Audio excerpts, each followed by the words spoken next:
Everything that followed was a haze of pain and movement, and sneezing, of course. He'd stuttered out a question about backup for Sephiroth and had been reassured that 2 second classes had left for the underground base. After that, he was happy just to leave it all in someone else's hands. The bandaging was agony. It turned out applying pressure was another first aid trick that sounded way better in theory. After that, the walk to the van was a struggle for everyone. But when they pulled up at the base, someone went in for a stretcher, and within 5 minutes, Zack was in the infirmary, blinking up at a familiar face. He was equal parts horrified and relieved. Zack? What the hell have you gotten into? He pressed his arm against his nose. Why did...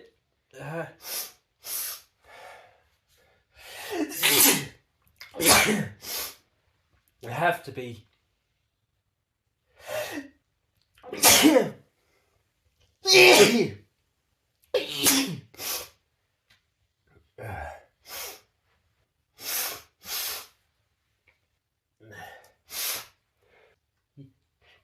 You...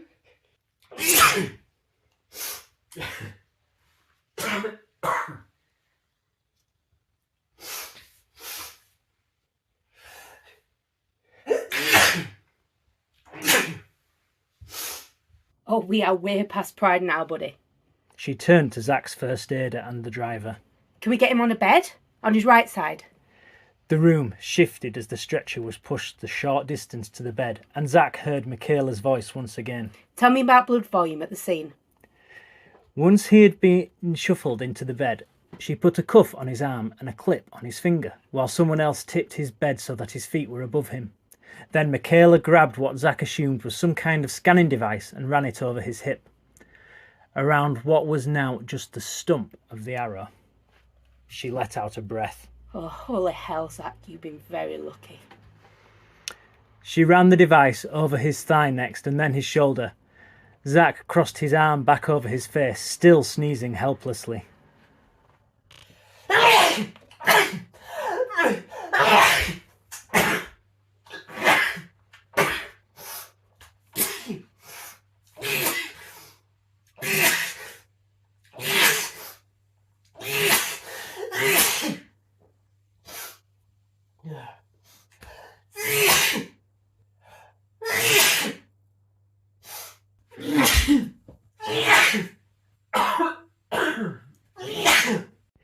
Each sneeze shook Zack's skull with a jolt of pain, and he couldn't follow the clipped conversation in the room. He palmed at his forehead with his free hand and wrenched in on himself, sneezing again.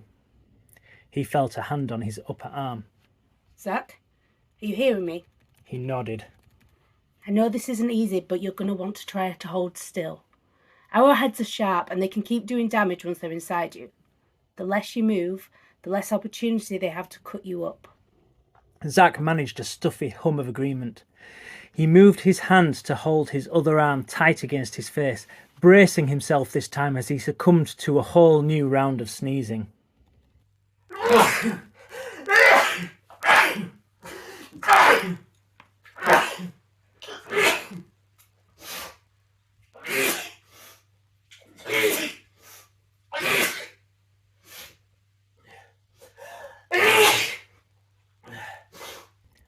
While Zack tried to catch a breath, Mikaela set a box of tissues on the bed with jarring nonchalance.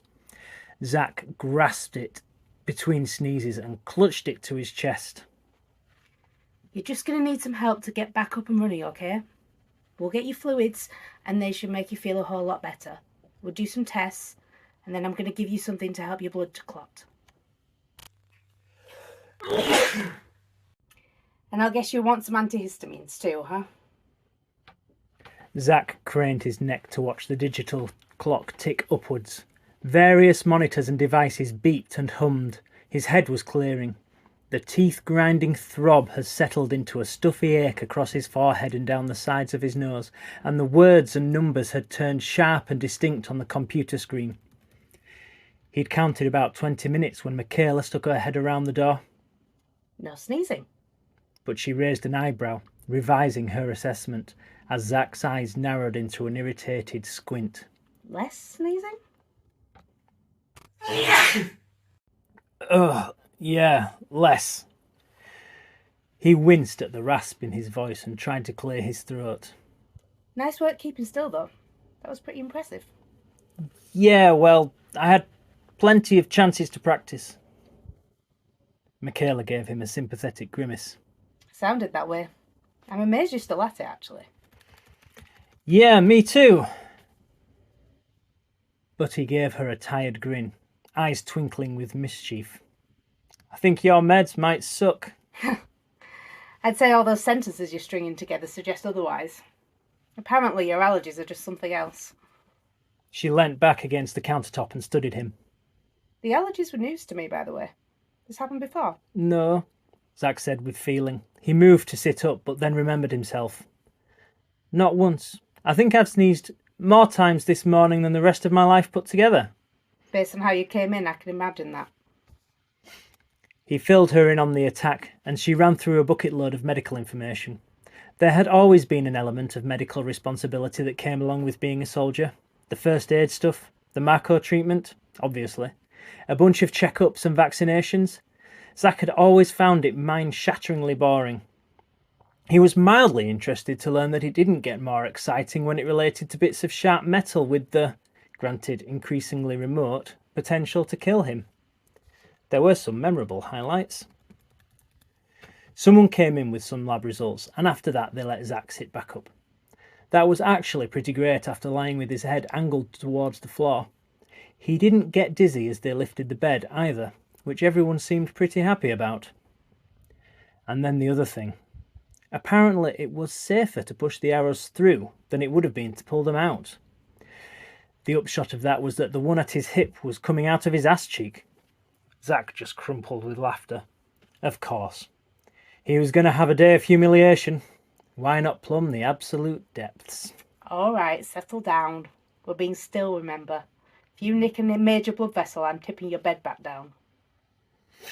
Zack wiped tears from his eyes. Okay, I'm done laughing. Don't get me wrong. It's not that it isn't great to see. Those fluids seem to be doing their job. Your colour's coming back as well. Yeah, I'm alright. Way better than before. I just wish that you'd stop sneezing. Zack gave a snort of agreement. Well, that makes two of us. Mikaela shook her head. It's not just that.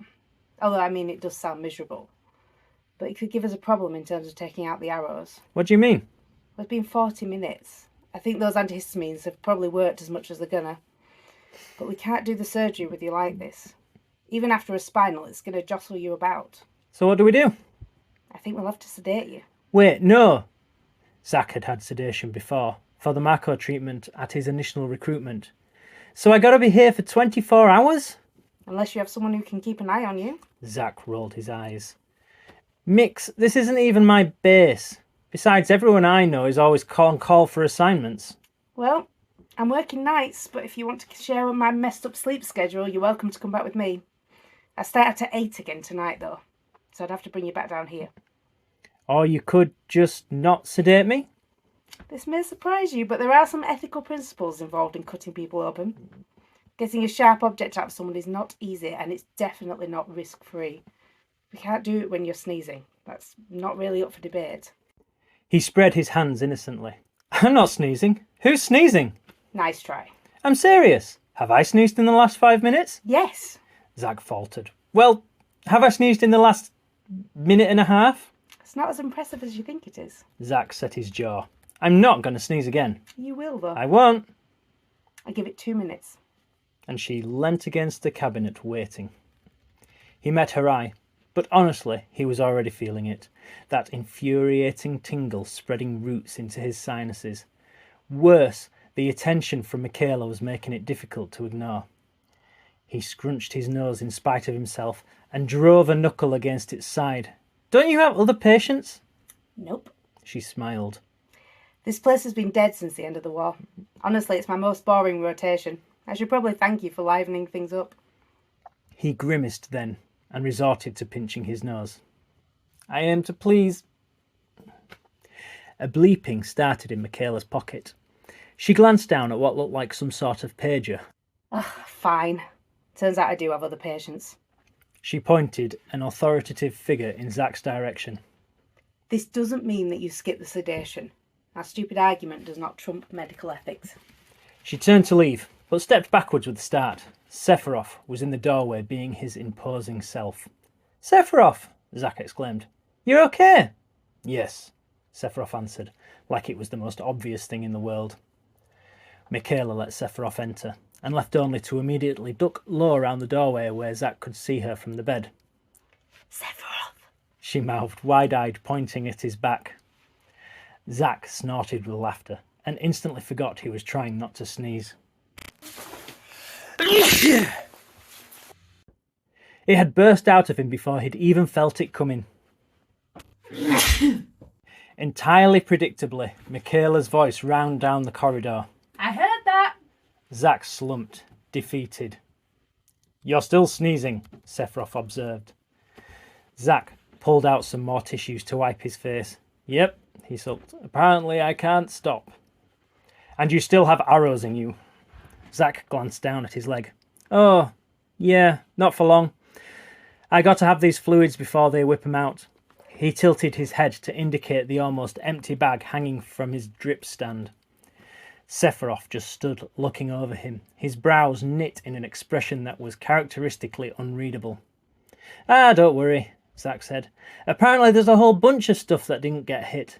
Safe to say it looks worse than it is." He began to stretch himself out on the bed when a thought occurred to him. He stiffened. "The patients that's just arrived. It's not the seconds I sent in for backup." "The ones I didn't ask for, yes." Zack sunk his head in his hands with a groan.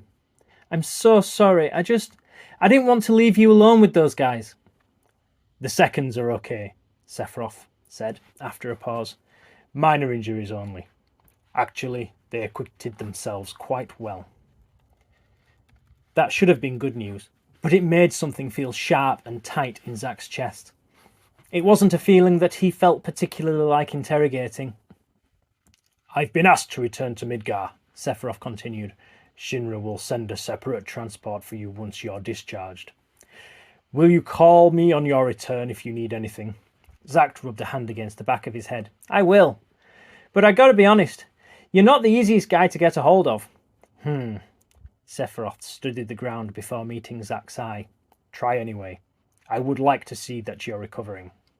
Zack nodded slowly. "I will. Thank you." We'll speak soon."